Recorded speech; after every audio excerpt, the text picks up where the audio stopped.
Hello students, कैसे हैं आप लोग। आज हम लोग चैप्टर 1 पढ़ते हैं, रिप्रोडक्शन इन ऑर्गेनिजम्स। बच्चे लोग, आप लोगों को मैं अभी पढ़ा रही हूँ। वीडियो के एंड में आप लोगों को नोट्स भी होगा, तब आप लोग वीडियो पॉज करके आप अपने नोटबुक में लिख सकते हैं। तो अभी समझने के लिए एक बार आप लोग अच्छे से बैठ के समझ लिए, लिखने की कोई ज़रूरत नहीं है। आपको नोट्स प्रोवाइड किया जाए है वीडियो के एंड में, तब आप लिख लीजिएगा। तो ये हमारा जो चैप्टर है रिप्रोडक्शन इन ऑर्गेनिज्म। तो रिप्रोडक्शन का मीनिंग हम लोग सबसे पहले समझते हैं कि ये रिप्रोडक्शन होता क्या है। रिप्रोडक्शन का मीनिंग होता है कि ये एक बायोलॉजिकल प्रोसेस है, ओके, जिसमें एक न्यू ऑर्गेनिज्म फॉर्म्ड होता है from the existing organism. Suppose ये एक ऑर्गेनिज्म है, ओके, ये ऑर्गेनिज्म क्या करेगा, एक न्यू ऑर्गेनिज्म फॉर्म्ड कर रहा है, तो इन फ्यूचर या उसी टाइम पे ये क्या हो जाएगा, एग्जिस्ट हो जाएगा। तो ये प्रोसेस क्या है, एक बायोलॉजिकल प्रोसेस है। ये क्या है, एक बायोलॉजिकल प्रोसेस है, और उसको हम लोग बोलते हैं reproduction. It means that production of new organism, okay, from the existing organism. That process is known as the reproduction. Okay, एक बार हम लोग उसको रे डायग्राम में देख लेते हैं स्टूडेंट्स। तो रिप्रोडक्शन क्या है, एक complex that is the nature है, जिसके बिना कोई भी प्रोसेस, हमारे बॉडी का कोई भी प्रोसेस क्या है, कंबाइन नहीं हो सकता। अब ये आता है कि जो रिप्रोडक्शन है वो क्या कर रहा है, ऑर्गेनिज्म फॉर्म। ये ऑर्गेनिज्म कब तक रहेगा, ये जो हुआ था ये भी कब तक रहा था, तो उसके बारे में हम पढ़ते हैं। इट मीन्स दैट उसको हम लोग बोलते हैं that is life span.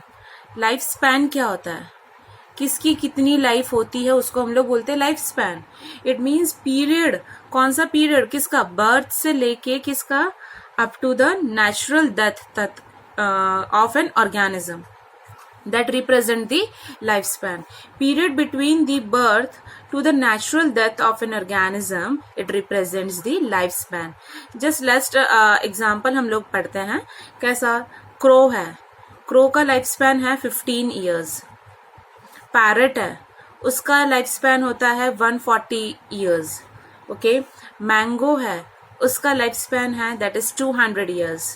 And people tree है, उसका है 2500 years। तो ये सबके डिफरेंट डिफरेंट लाइफ स्पैन होते हैं। ओके, अब हम लोग आगे और पढ़ते हैं, that is the types of reproduction. Types of reproduction में हम लोगों ने 10th स्टैंडर्ड में भी और 11th स्टैंडर्ड में भी एक बार पढ़ा हुआ है। कौन कौन से हैं आपको पता होगा। Yes, that is the asexual and sexual reproduction. Asexual reproduction and the sexual reproduction. Okay, asexual reproduction means only one parent, और यहाँ पे क्या है, फ्यूजन ऑफ गैमेट्स, जिससे कोई भी इंडिविजुअल क्या कर सकता है, एक न्यू ऑर्गेनिज्म को डेवलप कर सकता है। ये एक एग्जिट कॉपी बनाता है, जैसा पेरेंट होगा वैसा ही वह बनेगा, यानी एक तरह का क्लोनिंग बनाता है। वेरएज यहाँ पे क्या होगा, एग्जिट कॉपी नहीं बनता है, वेरिएशंस के साथ बनते हैं। ओके, ये एक स्लो और कॉम्प्लेक्स प्रोसेस है। ये एक स्लो और कॉम्प्लेक्स प्रोसेस है। ये क्या होता है, थोड़ा फास्ट प्रोसेस होता है, फटाफट हो जाता है। ये रैपिड भी नहीं है, बहुत टाइम लगता है। सबका सेक्सुअल जो रेट होता है वो सबका अलग अलग होता है। यहाँ पे क्या है, ये बहुत ही रैपिड है। क्लियर, इसको भी हम लोग एक बार कॉलम फॉर्म में देख लेते हैं स्टूडेंट्स। ये है, देखो, असेक्सुअल एंड सेक्सुअल रिप्रोडक्शन का डिफरेंस। आप लोगों को ये लिखना भी है और थोड़ा सा अच्छे से लर्न भी रखना है। अब आप लोगों ने 10th स्टैंडर्ड में असेक्सुअल रिप्रोडक्शन के टाइप्स भी पढ़े थे, ठीक है। कौन सा था, दैट इज फ्यूजन, अमीबा आता था, बर्डिंग, हाइड्रा था, fragmentation, regeneration, spore formation and vegetative propagation okay, तो ये है असेक्सुअल रिप्रोडक्शन के टाइप्स। असेक्सुअल रिप्रोडक्शन क्या कर रहा है, एग्जैक्ट कॉपी बनाता है बेटा। तो ये क्या बना रहा है, क्लोन। देखो, क्लोनिंग इसको बोलते हैं, एग्जैक्ट कॉपी। तो वो सिर्फ असेक्सुअल रिप्रोडक्शन में आपको देखने को मिलेगा। ये सब है different ways of asexual reproduction. इसमें बाइनरी फिशन में क्या होता है, एक सिंगल सेल्ड यानी कि अमीबा एक सिंगल सेल्ड ऑर्गेनिज्म होता है जो मोनेरिया या प्रोटिस्टा के किंगडम से बिलोंग करता है, और वो क्या करता है, एक डॉटर सेल प्रोड्यूस्ड करता है। इसमें हम लोग एग्जांपल ले सकते हैं, that is the amoeba. Now budding में क्या होता है, एक सिंगल सेल ऑर्गेनिज्म इसमें भी होता है, लाइक ईस्ट होता है, और यही ईस्ट में से क्या होता है, ऐसे बर्ड्स फॉर्म होते हैं, और ये धीरे धीरे ये बर्ड अलग हो जाता है इस पेरेंट बॉडी से। तो इसमें हम लोग बोल सकते हैं कि ये क्या कर रहा है, ईस्ट में हो रहा है। स्पोरुलेशन में क्या होता है, एक स्पेशलाइज्ड रिप्रोडक्टिव स्ट्रक्चर होता है, ओके, जिसके अंदर बहुत सारे छोटे छोटे स्पोर्स होते हैं, और ये किससे बिलोंग करता है, ये कौन सा हो सकता है, फंगाई और अलगाई में हमें ये स्पोरुलेशन देखने को मिलता है। आप लोगों ने 11th में भी पढ़ा हुआ है, लाइक स्पोर्स का नाम था ज़ूओस्पोर्स एंड कोनिडिया, ठीक है। तो ये ज़ूओस्पोर्स क्या होता है, वो एंडोजीनियस स्पोर्स है, यानी कि ये बाहर अंदर की तरफ ये प्रोड्यूस्ड होंगे। ये हम लोगों को किस में देखने को मिलता है, कैलमेंडोमोनास में देखने को मिलता है, ठीक है। और ये क्या होगा, ये मोटाइल इन नेचर, मोटाइल यानी एक जगह से दूसरी जगह जो मूवमेंट कर सकते हैं, whereas conidia they are the non motile in nature, okay, and this spores are produced exogenously, okay, that is the conidiophores. मैंने आप लोगों को ये बेसिडियोमाइसिटीज, एस्कोमाइसिटीज पढ़ा होगा तब बताया, ये हम लोगों को भी केस में फंगाई में देखने को मिलता है। क्लियर बेटा। अब आता है फ्रेगमेंटेशन। फ्रेगमेंटेशन में हम लोगों ने पढ़ा है, देखो फोर्थ है, दैट इज फ्रेगमेंटेशन। फ्रेगमेंटेशन में ऑर्गेनिजम्स क्या होते हैं, अलग अलग स्प्लिट हो जाते हैं, पर फ्रेगमेंट से होंगे। उसमें हम लोगों ने एक स्पायरोगैरा नाम का एक ऑर्गेनिज्म पढ़ा हुआ है, ठीक है। अब ये क्या, ये एक फ्रेगमेंट है, ये एक फ्रेगमेंट है, ये जो ट्रायंगल शेप का एक फ्रेगमेंट है, ये ट्रायंगल, सिर्फ फ्रेगमेंट से अलग होगा तभी ये पूरा ऑर्गेनिज्म होगा। बीच में से कट होने से कोई ऑर्गेनिज्म नहीं डेवलप हो सकता है। तो फ्रेगमेंट से कट होके एक फुल्ली ग्रोन इंडिविजुअल बनाना, उसको हम लोग बोलते हैं फ्रेगमेंटेशन, ओके। इसका एग्जांपल हम ले सकते हैं, दैट इज द स्पायरोगाइरा, ओके, स्पायरोगाइरा, और दूसरा है हाइड्रा भी बोल सकते हैं। क्लियर, समझ में आया आप लोगों को ये असेक्सुअल रिप्रोडक्शन के डिफरेंट टाइप्स। अब आता है topic natural methods of vegetative reproduction in plants. अब हमें पता है कि डिफरेंट बहुत सारे नेचुरल मेथड्स होते हैं, पर उसको डेवलप करने के लिए मेजरली हम लोग उसको 3 मेजरली टाइप में डिफ्रेंशिएट करते हैं। पहला आता है लाइक स्टेम, ठीक है, फिर है that is leaves, and then it's comes root, okay. Leaves के अंदर आता है दैट इज ब्रायोफिलम। आप लोगों को पता है कि हम स्टेम से भी वेजिटेटिव रिप्रोडक्शन कर सकते हैं, लीव से भी कर सकते हैं, रूट से। आर्टिफिशियल जो हम लोग बोलते हैं, किस तरह से हम लोग without manure and fertilization grow कर सकते हैं कोई प्लांट को, तो ये मेथड मैं आपको बता रही हूँ। जैसे लीव्स में आता है ब्रायोफिलम, आपको सबके एग्जाम्पल्स याद रखना है। दूसरा आता है बिग्नोनिया, बिग्नोनिया, ठीक है। रूट में आता है डालिया, फिर आता है स्वीट पोटैटो, ओके। अब स्टेम पोर्शन में आप लोगों ने ये 11th स्टैंडर्ड चैप्टर नंबर 5 में पढ़ा हुआ है, ठीक है। अब आता है अंडरग्राउंड स्टेम। अंडरग्राउंड स्टेम ऐसा जो जमीन के अंदर जो स्टेम रहता है, ठीक है, जो जमीन से ऊपर रहता है, तो उसको हम लोग बोल देंगे सब एरियल स्टेम, ठीक है। थोड़ा सा जो जमीन से भी टच है और ऊपर भी, और जो ऊपर ही रहता है बिल्कुल जमीन से उसको लेना देना नहीं है, that is the aerial stem. दूसरा fourth one is the bulbil. Clear, समझ में आ रहा है, ओके। अब आता है एरियल स्टेम में, पहले देख लेते हैं। एरियल स्टेम में हम लोगों को कौन दिख रहा है, शुगर कैन या ओपेंशिया। ओपेंशिया कैक्टस जैसा दिखता है। बुलबिल, बुलबिल यानी देखो बल्ब, बल्ब का मीनिंग होता है कली जैसा, जैसे गार्लिक आपने देखा होगा, लहसुन, ठीक है, वैसा ये उसको बर्ड्स। मैं आपको दिखाती हूँ उसका पिक भी, लिली, ऑक्सैलिस और डियोस्कोरा, ये सब होता है। तो बुलबिल आपको कैसा दिखता है मैं आपको दिखा रही हूँ। बेटा देखो ये बुलबिल बल्ब जैसा दिख रहा है, ठीक है। इसके अंदर हम फोड़ेंगे तो उसके अंदर बहुत सारे बल्ब्स दिखेंगे। देखो दिखता कैसे है, और मैं तुम्हें आपको बता रही हूँ। बेटा देखो ये पूरा ऐसे इसके बल्ब्स है, ये लहसुन जैसा है, ओके, इसके अंदर से ये लहसुन निकलेगा बड़ा सा, तो ये बल्ब है, बुलबिल बोलते हैं इसको। वैसे ही ये अंडरग्राउंड स्टेम में, अंडरग्राउंड स्टेम यानी कि ऐसा स्टेम पोर्शन जो जमीन के अंदर है, वो कौन सा दिखता है?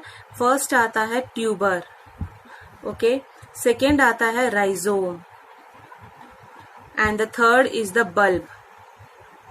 ठीक है, जमीन के अंदर हम लोगों को ट्यूबर कौन सा दिखता है? That is potato. राइजोम हमें बनाना दिखता है, जिंजर भी दिखता है, मैं आपको राइजोम भी दिखाती हूँ। बल्ब के अंदर ऑनियन आता है और गार्लिक आता है। ठीक है बेटा, अब मैं दिखा रही हूँ आप लोगों को, देखो राइजोम क्या होता है, इसको बोलते हैं राइजोम। वैसे ये जो सब एरियल यानी कि थोड़ा सा जमीन और बाहर की तरफ निकला हुआ रहता है, तो उसको हम लोग बोलते हैं सब एरियल। तो सब एरियल के भी अंदर कौन है? पहला आता है ऑफसेट, ध्यान से सुनिएगा आप लोग, ऑफसेट आता है। दूसरा आता है that is the sucker, and the third one is the runner. Okay, ये सब आपको एग्जाम्पल्स के साथ। ऑफसेट के अंदर कौन आता है? इकोर्निया, इकोर्निया यानी कि वाटर हाइसिंथिस, ठीक है, टेरर ऑफ बंगाल। फिर आता है पिस्टिया। शक्कर के अंदर है क्रिस्टेनियम, ये प्लीज आप लोगों को सबसे इंपॉर्टेंट है, ये पूछा जाता है, क्रिस्टेनियम। एंड नेक्स्ट है पाइनएप्पल। रनर के अंदर है ग्रासेस, ग्रासेस को उगाने की जरूरत नहीं, अपने आप ही एक तरह से वो ग्रो होता रहेगा, रनर की तरह जाता रहेगा। आप लोगों को मैं इन सबका डायग्राम बताती तो और कॉन्सेप्ट्स क्लियर होंगे आपको। देखो बेटा, ये रनर है, ठीक है, एक तरह से दूसरे, ये रनर की तरह एक से दूसरे लगता ही रहता है। सकर और ऑफसेट में क्या है देख लीजिए, सकर और ऑफसेट। सकर में देखो किस तरह से दिख रहा है, और ऑफसेट में देखो इकोर्निया, वाटर हाइसिंथिस, पानी के अंदर। Next topic is phases and life cycle. अब हम लोगों का जो लाइफ चलता है, बचपन से लेके हम लोग जब तक एजेड होते हैं तब तक का जो फेजेस है, वैसे बहुत सारे ऑर्गेनिज्म भी अलग अलग फेजेस से पास आउन होता है, तो वो हम लोगों को डिफरेंट फेजेस पढ़ना है। फर्स्ट फेजेस, जैसे ही आप लोग का बॉर्न हो रहा है, कोई ऑर्गेनिज्म बॉर्न हो रहा है, ग्रो कर रहा है, मेच्योर हो रहा है, वो सारे फेजेस को हम लोग बेटा बोलते हैं दैट इज जुवेनियल फेज, याद रखना। और ये फेजेस का दूसरा नाम भी है दैट इज वेजिटेटिव फेज, याद रहेगा। तो जुवेनियल फेज का मीनिंग ये होता है कि किसी में हम लोग क्या कर रहे हैं, ग्रो हो रहे हैं, मेच्योर हो रहे हैं, ओके, और परफॉर्म कर रहे हैं सेक्सुअल रिप्रोडक्शन, तो उसको हम लोग बोलते हैं that is the vegetative phase. Second phase आता है, ध्यान से सुनिएगा आप लोग, सब लोग यहाँ पे कॉन्सेंट्रेशन करिएगा, reproduction, that is the reproductive phase. Okay, reproductive का मीनिंग होता है एक मेच्योर, पुबर्टी एज जैसे 12-13 एज में आता है वैसे, तो उसको हम लोग बोलेंगे कि that is the reproductive organs क्या हो जाते हैं, डेवलप होना शुरू हो जाते हैं, ओके, मेच्योर होना शुरू हो जाते हैं इस फेज में। यहाँ पे क्या होगा, जैसे कोई प्लांट है वो फ्लावर देना शुरू कर देगा, फ्रूट देना शुरू कर देगा, तो उस टाइम पे ये मेच्योर हो गए, क्लियर। अब आता है थर्ड फेज, ध्यान से सुनिएगा, थर्ड फेज आता है that is senescent phase. Senescent ये वर्ड आप लोगों को मैंने बताया हुआ है 11th स्टैंडर्ड में भी, दैट इज सेनेसेंट का मीनिंग होता है as, senescent phase, okay. Senescent phase यानी कि that is the post reproductive, reproduction खत्म हो जाता है। इट मीन्स दैट कि हमारी बॉडी का जो स्ट्रक्चरल फंक्शनल है वो धीरे धीरे क्या हो जाता है, कम हो जाता है, मेटाबोलाइट्स का भी वेस्ट होना, ये सब कुछ हो जाता है। It means that it leads to the death, it leads to the death only. तो ये 3 अलग अलग फेजेस है, आप लोगों को याद रखना है। इसी के अंदर जो रिप्रोडक्टिव फेज आता है, उसके अंदर वैसे जो प्लांट, फ्लावरिंग प्लांट्स होता है, उन लोगों में मेनली 2 कैटेगरीज में डिफाइन किया गया हुआ है। फर्स्ट है दैट इज मोनोकार्पिक, ध्यान से सुनिएगा, monocarpic and the polycarpic. Okay, monocarpic it means that flower only यहाँ पे अपने लाइफ साइकिल में सिर्फ एक ही बार ही ग्रो होता है, okay, flower only once in their life, okay, here it is the perennial plants, it means that कभी भी पेरिनियल यानी साल में 2 या 3 महीने वो देगा, लाइक मैंगो है, एप्पल है, जैकफ्रूट है, तो उसको हम लोग बोलते हैं कि ये क्या है, पेरिनियल प्लांट्स में ये फ्लावर अपना रिप्रोडक्शन देता रहता है रिपीटेडली। ओके, इसके अंदर हम लोग जो भी फ्लावरिंग्स होते हैं, यानी after flowering the fruits become they produce fruits and they die. Okay, it means that कि इन मोनोकार्पिक जब फ्लावरिंग देता है तो वो जैसे ही फ्लावर देने के बाद फ्रूट देगा और वो प्लांट क्या हो जाएगा, डाई हो जाएगा। समझ में आया? तो यहाँ पे जनरली हम लोग एनुअल प्लांट्स लेते हैं, यहाँ पे बेटा पेरिनियल प्लांट्स था। ध्यान से, एनुअल प्लांट लाइक वीट है, राइस है एंड मैरीगोल्ड है, ये एक बार फ्लावर दे दिया, फ्रूट दे दिया, खत्म, वो प्लांट क्या हो जाएगा, डिस्ट्रॉय हो जाएगा। ओके, इसके अंदर एनुअल प्लांट्स भी आ जाते हैं और बाइनियल प्लांट्स भी आते हैं, लाइक रेडिश, ओके, कैरेट, एक बार रेडिश हो गया तो निकाल लेंगे, कैरेट निकाल देंगे, तो वैसे। ओके, यहाँ पे कुछ ऐसे पेरिनियल प्लांट्स है जो फ्लावर पूरे साल तक देते रहते, throughout the year, like China rose, हमेशा एवरग्रीन, पूरा साल देता रहेगा वो। ध्यान से समझना, मोनोकार्पिक एंड पॉलीकार्पिक में, ठीक है। यहाँ पे एक बैम्बू की स्पीसीज, बांस की लकड़ियां होती है जो, ठीक है, तो जो बैम्बू की स्पीसीज होती है वो 50 से 100 साल के बीच में, ठीक है, वो लोग क्या कर रहे हैं, ये 50 to 100 ईयर्स के बीच में वो फ्लावर फ्रूट देने के बाद वो क्या हो जाते हैं, फ्रूट और फ्लावर देने के बाद वो लोग डाई हो जाते हैं, मर जाते हैं। ठीक है, समझ में आ रहा है? एक और सबसे खास बात है कि ये जो जिसके अंदर दैट इज द, इसके अंदर मोनोकार्पिक के अंदर एक ऐसी स्पीसीज है, याद रखिएगा, एक ऐसी स्पीसीज है, उसका नाम है स्ट्रोलोबिलेंथस। उसको हमने नीला कुंजी बोलते हैं सिंपल हिंदी में, पर आपको ये बायोलॉजिकल नेम याद रखना है, दैट इज स्ट्रोलोबिलेंथस कुंथियाना। ठीक है, ये नीला कुरंजी फ्लावर्स हम ये सिर्फ 12 साल में एक बार अपने आप को फ्लावर देते हैं, फ्लावर देते ही वो लोग क्या हो जाएंगे, डाई हो जाएंगे। ये आप लोगों को कहाँ पे देखने, सदर्न एरिया में देखने को मिलेगा। मैं आपको इसका पिक्स भी दिखाती हूँ, बहुत ही सुंदर फैबुलस उसका फ्लावर दिखता है। देखिए स्टूडेंट्स, कितना बहुत ही अच्छा, ये 12 साल में एक बार ये फ्लावर ब्लूम करते हैं। देखो ये मुन्नार केरला में है, बहुत अच्छे उसका गार्डन है। बेटा ये क्वेश्चंस है, आप लोग लिखिएगा नोटबुक में और उसे लर्न करना है।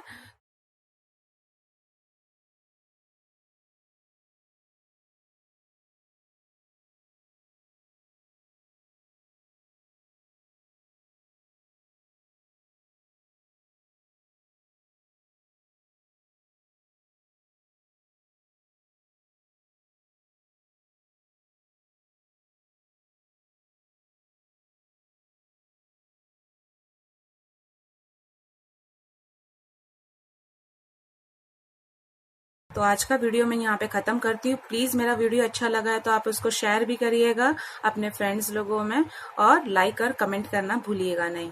Thank you so much students.